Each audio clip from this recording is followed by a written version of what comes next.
Bom dia, meus amados. Hoje é sábado, dia 3 de maio de 2025.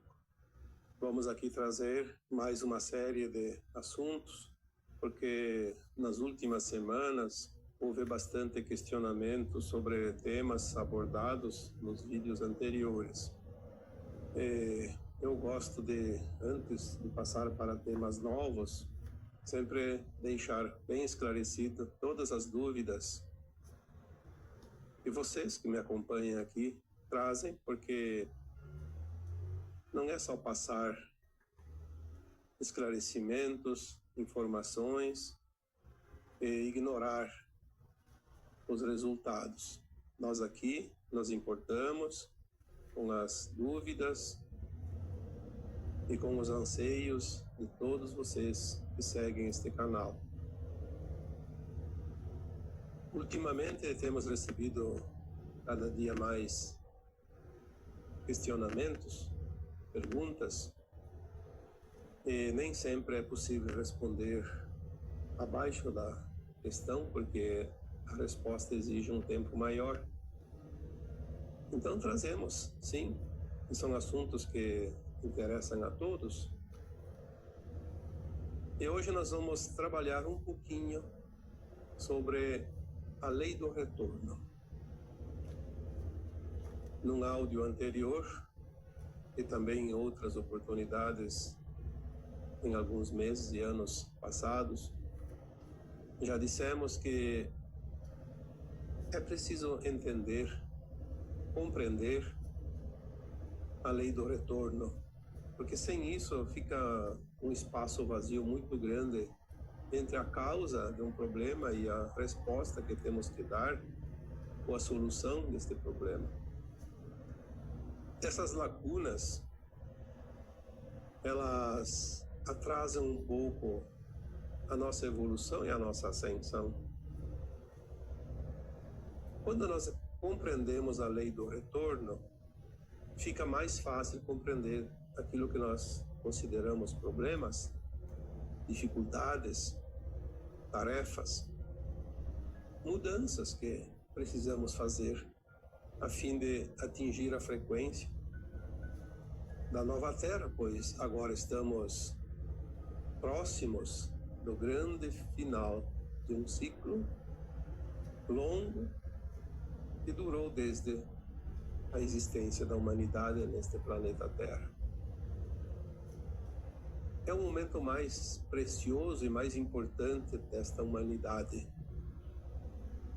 Por isso, a nossa consciência também começa a se expandir a fim de captar e compreender tudo aquilo que ela necessita compreender.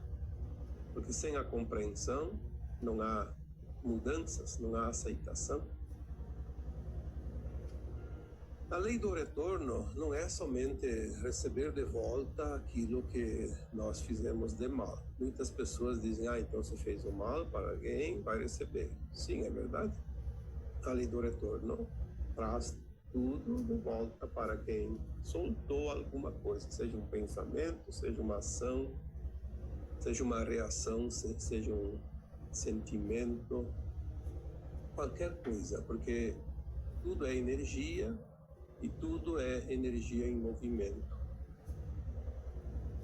Quando nós enviamos algo para alguém, e não havendo a recepção deste alguém para este algo não acha o endereço e volta para aquele que enviou. É como uma carta que é enviada pelo correio. O carteiro não encontra ninguém naquele endereço, é devolvida ao remetente. Mas não é somente isso.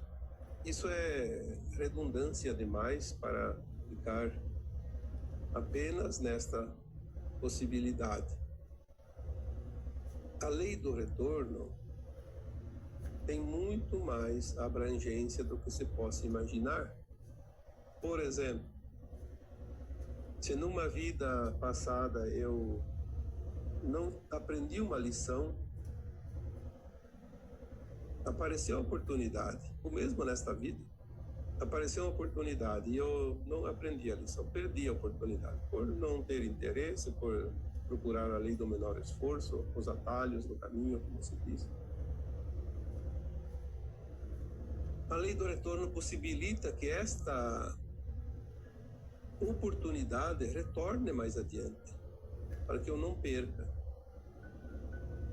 a situação e possa fazer o ajuste necessário, o trabalho necessário, a evolução necessária.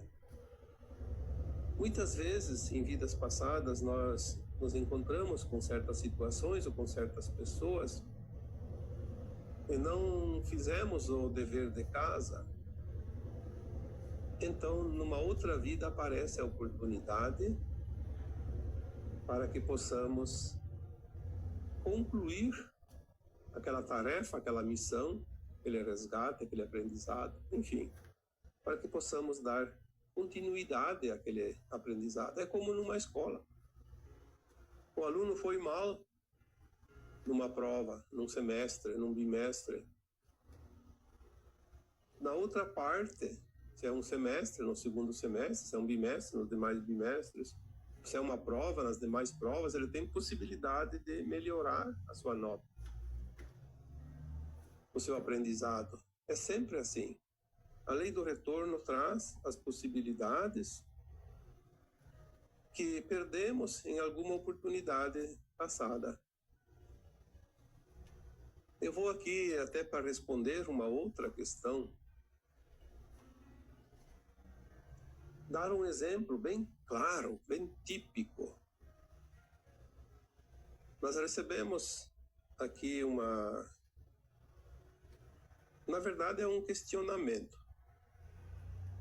A pessoa que enviou essa mensagem disse que ela é psicóloga e trabalha no serviço de acolhimento familiar, que são aquelas criaturas, aquelas crianças, principalmente, que são maltratadas dentro de uma família, que são agredidas e que precisam ser trabalhadas. Então a psicologia vai lá ajudar a resolver essa situação para que as coisas se resolvam e sejam integradas de uma forma mais tranquila e segura à própria família. Enfim, mais ou menos isso para resumir, porque se nós não resumimos aqui, vamos falar o tempo todo. Aí diz assim que a preocupação é como conciliar essa situação com a espiritualidade, porque às vezes as leis dos homens não são propriamente alinhadas com as leis divinas. As leis dos homens são restritas àquilo que a humanidade conhece, que se determina através das leis existentes, mas as leis divinas, elas são abrangentes e elas não envolvem itens nem parágrafos. As leis divinas envolvem apenas amor, compreensão, consciências, aquilo que é ético, aquilo que não é ético, enfim, aquilo que vai causar danos futuros. Não são as mesmas leis.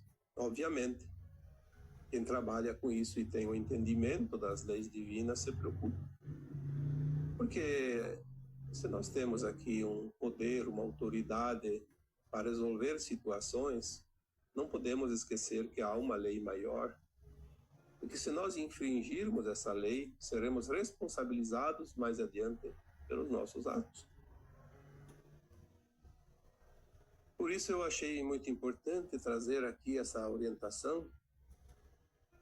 É óbvio que às vezes as pessoas mandam no anonimato e é preciso respeitar o anonimato, não vou citar nomes, mas eu respondo aqui para essa psicóloga mais ou menos dentro daquilo que entendemos da espiritualidade e das leis divinas, porque nós temos algumas orientações nesse sentido.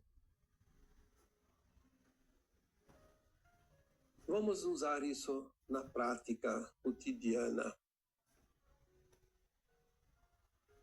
Os pais têm conflitos com as crianças. Aí não é somente o Conselho Tutelar, é também os órgãos públicos e esses profissionais da área, como os psicólogos, que trabalham no serviço de acolhimento familiar e acabam se envolvendo nessa situação, porque eles entendem que as crianças estão em situação de vulnerabilidade.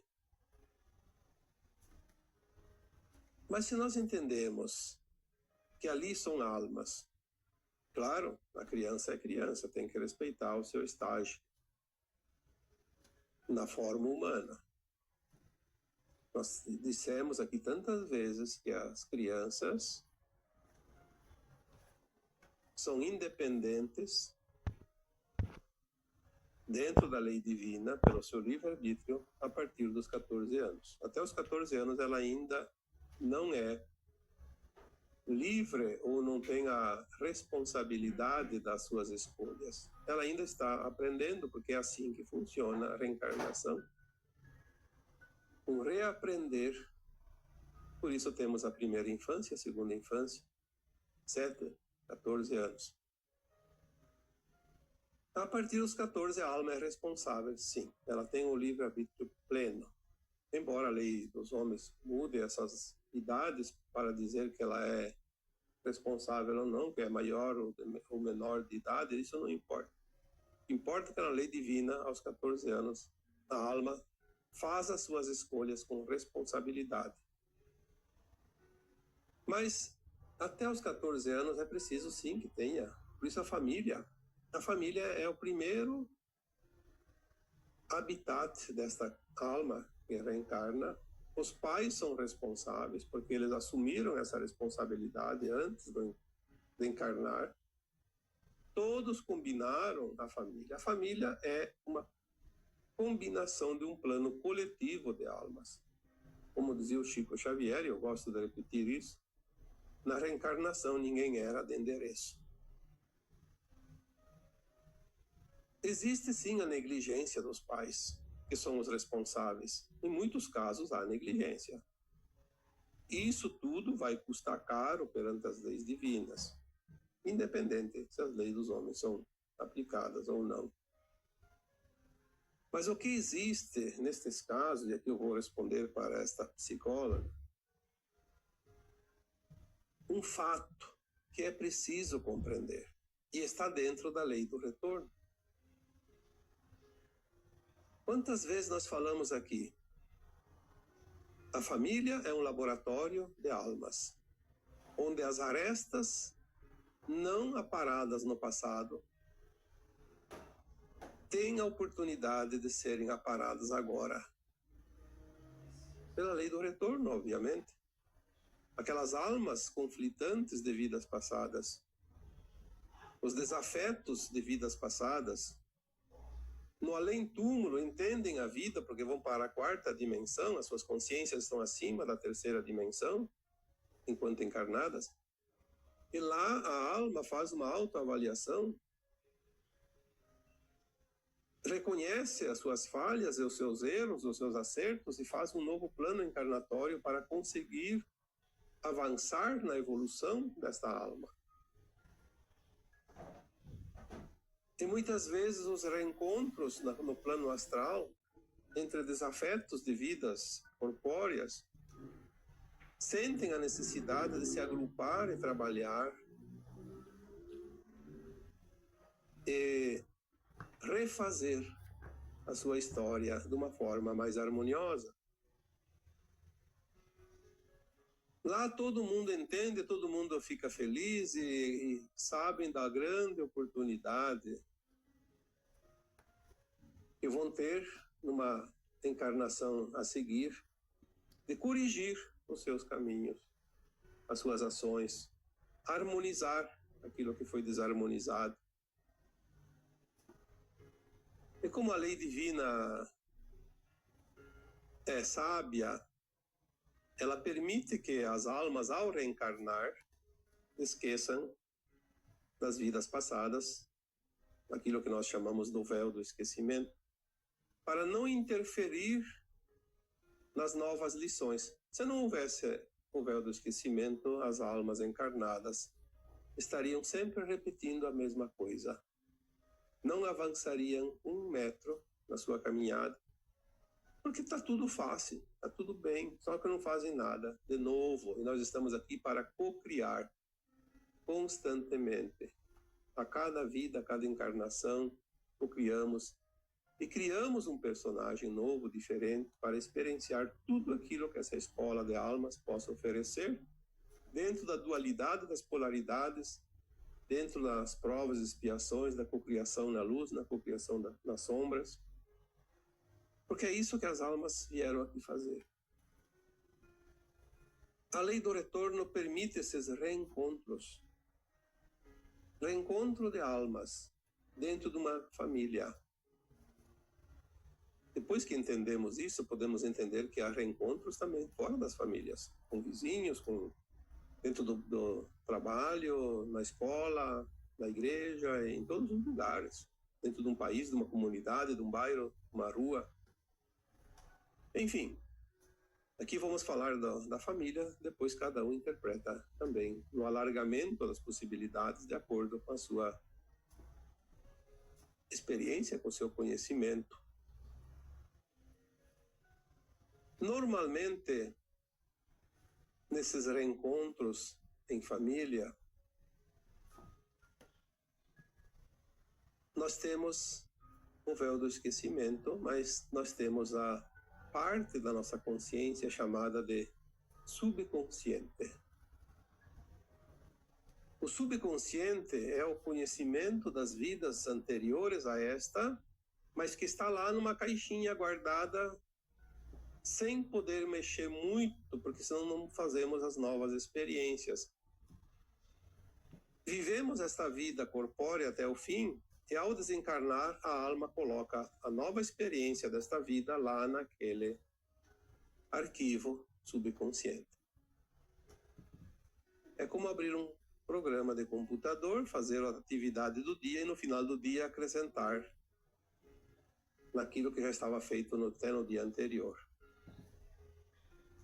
Temos assim, vida após vida encarnada, as experiências somadas, atualizadas. Então, fazemos esta atualização e salvamos o arquivo, como se diz, no subconsciente.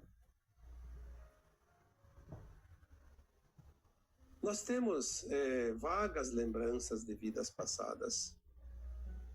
A criança, muito mais do que os adultos. Se nós formos olhar, de fato, essa parte das reencarnações, do retorno das pessoas, das almas, a um grupo familiar principalmente, nós vamos encontrar, desde a fecundação, a mãe grávida, há uma interação com a alma que está chegando. E aquela alma ainda está com a sua consciência na velha consciência, no subconsciente, das vidas anteriores. Ela ainda não tem a consciência dessa vida, porque ela ainda não respirou, não abriu o arquivo, como se diz, que é no ato do nascimento, quando ela realmente respira, ela começa a nova vida. Então ela lembra das vidas passadas, ela sabe quem ela é, sabe quem é a mãe, quem é o pai. E por isso que muitas vezes essa alma que iria reencarnar, ela entra num pavor tão grande e se auto-sabota. Ao aborto espontâneo, acontece isso. Ou então a mãe tem muitos problemas, de enjoos principalmente, mal-estar, porque há uma energia conflitante ali que está chegando. Ao nascer, a criança, ela ainda lembra, embora ao momento que ela respira, ela realmente se integra à energia da reencarnação, como se diz, porque ela começa a respirar os pranas, como todos nós, as energias. Então ela começa a esquecer, mas ela não esquece de repente, ela vai esquecendo aos poucos, até normalmente 7 anos. Algumas crianças continuam mais tempo, outras antes dos 7 já não lembro mais nada, mas ela lembra muito. Por isso que certas crianças contam fatos de vidas passadas e são reais. Pena que os pais às vezes não dão importância e acham que é uma bobagem. Assim como a criança diz que tem um amiguinho, uma amiguinha brincando com ela. E tem mesmo. Tem, ela sabe disso, ela enxerga, ela conversa e ouve, fala e entende o que a alma está ali. Em toda parte. Mas voltando aqui ao tema dos conflitos depois, esses conflitos eles já vêm de vidas passadas. A lei do retorno possibilita esta oportunidade. Uma palavra, um gesto, um olhar, uma situação, qualquer coisa vai despertar na criança, ou nos pais também, mas geralmente na criança, uma lembrança energética de frequência. Ela não lembra, talvez, do fato em si, embora a criança tenha essa possibilidade de lembrar. Os próprios pais, que já não lembram mais, qualquer atitude, qualquer gesto, qualquer arte, vamos dizer assim, da criança, remete uma frequência de um conflito existente entre ambos de vidas passadas. E aquilo traz uma emoção que gera o conflito, porque traz uma emoção de raiva, de culpa, de qualquer coisa negativa, de mágoa, de ressentimento, e começa a ativar uma parte daquele subconsciente dentro da consciência. São as ações praticadas. E aí pode haver conflitos realmente desastrosos. Então, a psicóloga que enviou esta mensagem, esse questionamento, eu diria, primeiro de tudo, compreender esta parte das reencarnações, a lei do retorno, a oportunidade daquelas almas conviverem harmoniosamente, porque este é o objetivo maior. E se este é o objetivo, tem que buscar este objetivo. Trabalhar, eu diria, a criança sim, acolher ela, proteger ela, mas nesses casos, teria que trabalhar mais os pais. Explicar para eles essa questão das leis do retorno, das vidas passadas. É uma oportunidade que todos concordaram, porque seria uma oportunidade que todos podem aproveitar. Porque trabalhar individualmente levaria muitas vidas e é preciso apressar, estamos no final do ciclo de provas e expiações. Talvez essa, para a maioria das almas encarnadas, já é a última encarnação nas provas e expiações aqui da Terra. Ou faz o dever de casa ou perde a chance de ir para a nova Terra. Explicar para as pessoas como funciona a vida. Inclusive para as crianças, porque as crianças entendem mais que os adultos. Mas é preciso que as pessoas compreendam, e a responsabilidade ali é dos pais, compreender que ali estão desafetos de vidas passadas, mas que nesta vida vieram como filhos. Compreender que aquilo que foi feito em vidas passadas era um aprendizado que não foi concluído e que a oportunidade de concluir é agora. Compreender que tudo que foi feito em todas as vidas passadas, e temos centenas, muitos passam de 1000 encarnações, tudo foi aprendizado, tudo foi experiência, todos nós passamos pelas lições dessa escola. O aluno não se forma sem passar por todas as matérias, todos os níveis dos anos subsequentes dentro de um período estipulado, como 4 anos, 5 anos, 6 anos, dependendo do curso. É preciso concluir as matérias, concluir as lições. Não só passar as lições, aprender as lições, senão não passa nas provas. Eu diria que este entendimento é fundamental, porque tudo tem uma explicação lógica, compreensível, e é só através do entendimento que nós podemos fazer as mudanças internas de pensamento, de ações. Senão vamos agir pelos conceitos criados através dos tempos, pelas sociedades, pelas pessoas que seguem sem saber quem são, o que estão fazendo nesse planeta. Nós podemos curar velhas feridas, principalmente os conflitos. É muito mais fácil criar a cura nos conflitos do que curar uma doença proveniente de conflitos. Porque os conflitos, quando não curados, eles precisam extravasar aquela energia negativa acumulada. Então, as doenças fazem o trabalho. Muitas vezes, não somente doenças, como também acidentes, desgraças, tragédias. Então, para os que trabalham no serviço de acolhimento familiar, compreender as leis divinas é mais importante do que compreender as leis humanas, porque as leis humanas são apenas paliativos. São um resumo da situação. Não deu certo, separa as crianças, tira as crianças dos pais, bota nos abrigos, mete na adoção. E os acertos, que é o mais importante, promovidos e oportunizados pelas leis do retorno, ficam para quando? Será que temos outra encarnação?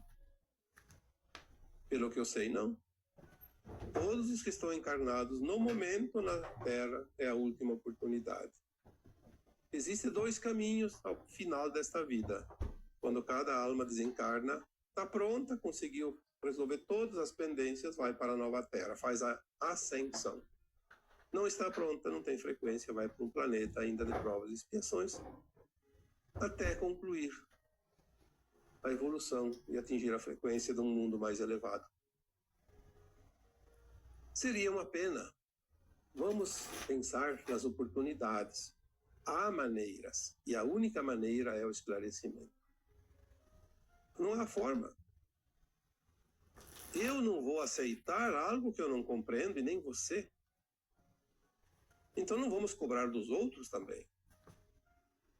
Se eles não compreendem, vamos dar o entendimento a eles para que eles possam compreender, aceitar e soltar aquele problema. É muito mais simples e cria menos traumas. E não interferimos nas leis divinas. Porque uma lei humana que interfere na lei divina, ela vai não somente impedir que aquelas pessoas envolvidas tenham dificuldade de concluir o seu aprendizado nesta atual encarnação, mas nós seremos responsabilizados. Se eu interfiro no progresso de alguém, impeço ele de concluir o seu aprendizado e fazer a sua ascensão, eu vou ser responsabilizado.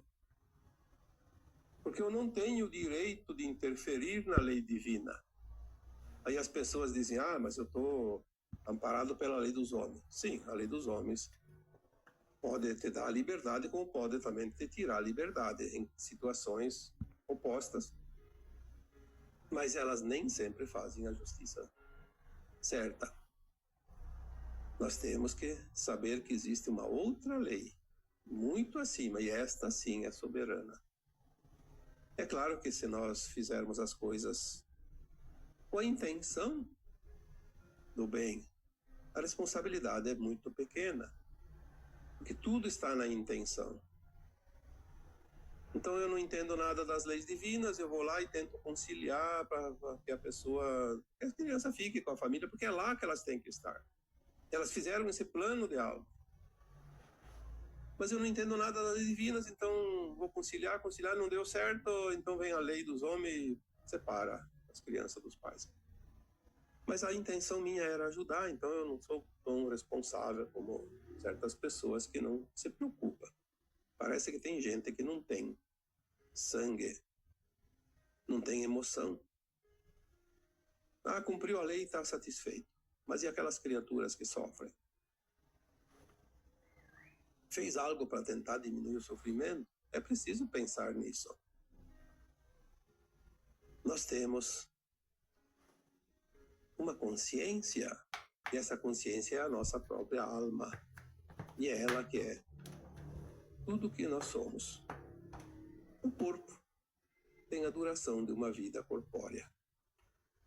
É apenas um instrumento que a alma se utiliza para fazer as suas experiências num certo período, por ela mesma determinado tempo. Nós temos aqui uma outra questão que eu vou adicionar, também feita por uma seguidora do canal, pedindo também uma orientação sobre os filhos adotivos que odeiam a mãe ou os pais. Isso é bem comum. Nós falamos no áudio da semana passada sobre a adoção. É uma oportunidade também oferecida pela lei do retorno.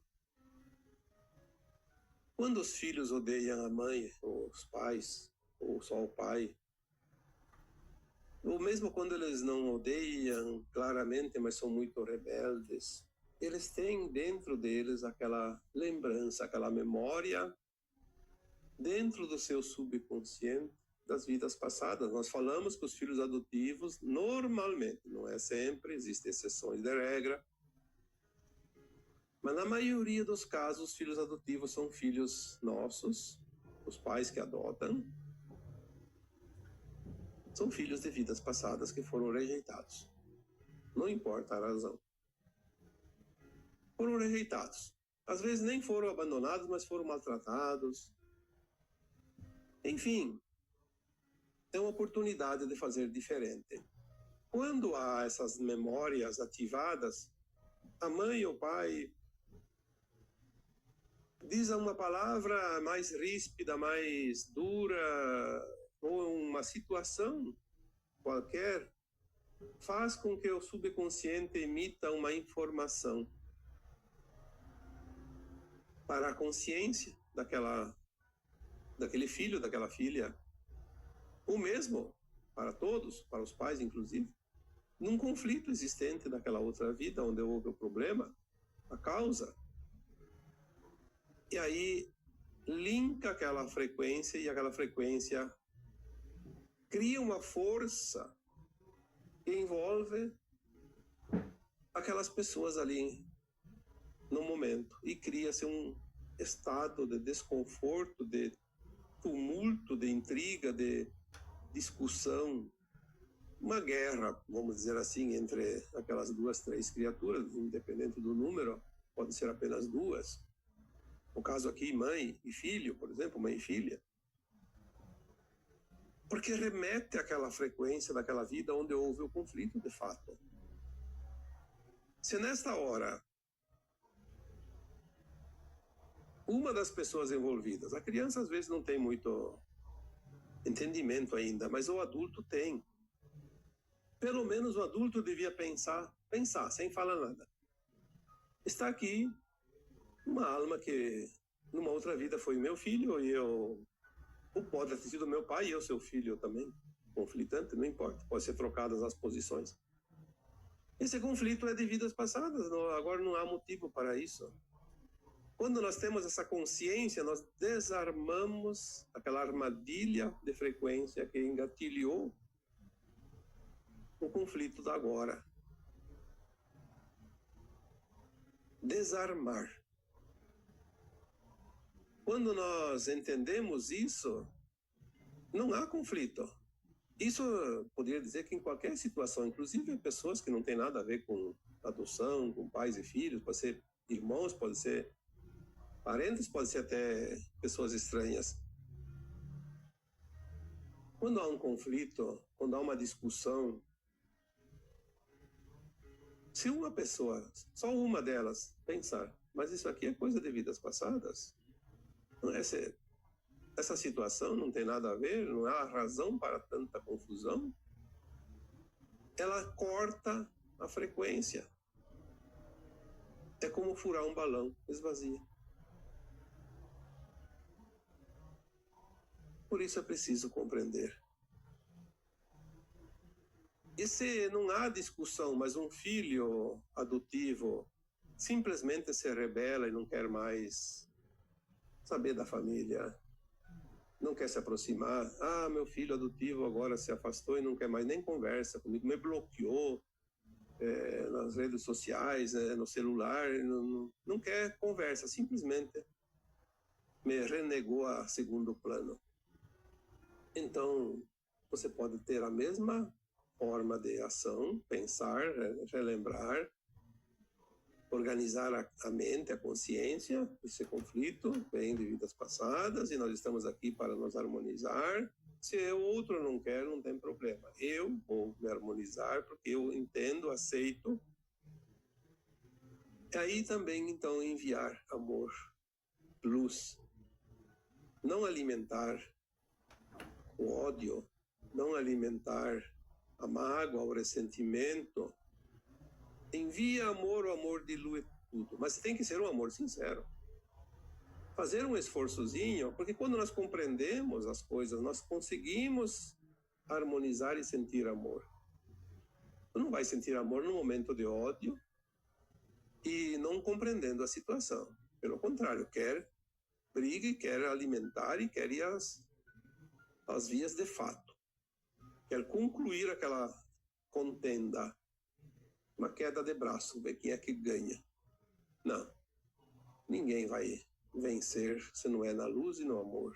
Então, sossega um pouquinho, relaxa, respira fundo, entenda o porquê daquilo, daquele conflito. Quando entendemos o conflito, encontramos também a solução harmoniosa.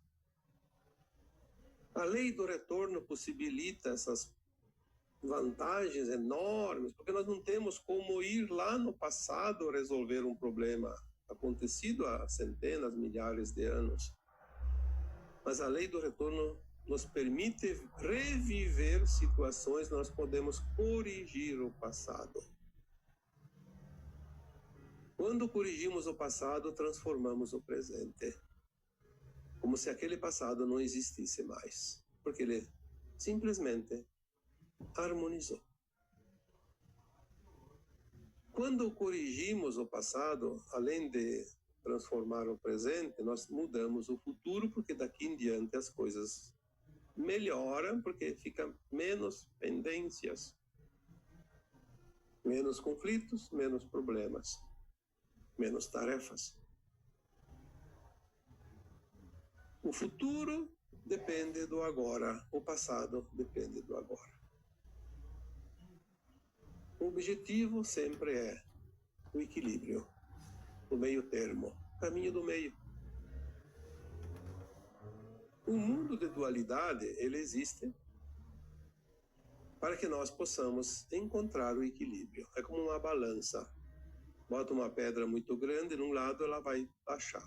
Aí bota uma outra pedra no outro lado, se botar maior, vai baixar do outro lado. Se botar um peso equivalente, vai harmonizar, vai equilibrar. Então nós sempre temos que achar o equilíbrio. Contrabalançar. Podemos, então, mudar a nossa vida de uma forma sem precisar passar pelas doenças, pelas perdas, pela dor, pelas tragédias. Somos o resultado de nós mesmos. Somos arquitetos da nossa vida. Somos o produto que construímos ao longo das sucessivas encarnações. Estamos aqui para finalizar essa caminhada. Vamos realmente fechar o ciclo e ir para um novo tempo. Uma nova terra, um novo ciclo. Um mundo de regeneração, não mais de provas e expiações. Então, agora eu vos deixo com o meu abraço de luz em cada um de vocês. Namastê.